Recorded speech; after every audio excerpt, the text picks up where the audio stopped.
Riežupe, sauktā arī Reža, Augštacē, Eginieku grāvis, Mīzas grāvis, Rimzātu upe, Liekne, ir Ventas labā krasta pieteka, Kuldīgas novadā.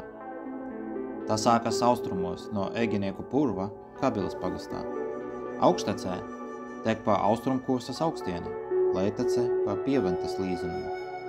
Leitecē upe ir stipri līkumaina, tek pa līdz pat 20 metru dziļu ielēju.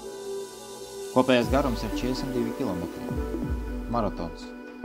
Leipus Veldzes upes ietekas atrodas Riežupes ūdenskritumi. Es tagad esmu pie lielākā.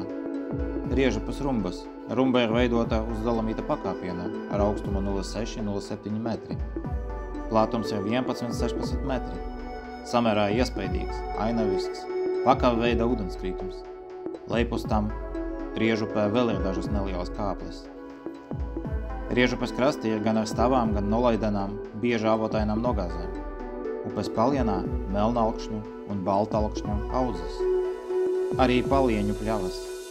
Ārpus ielējas sastopams Priežu lāns un metrājs.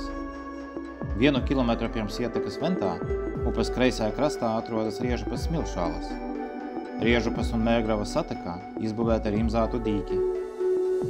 Lielākās apdzīvotas vietas Riežupes krastos ir Kabile un Mežvalde.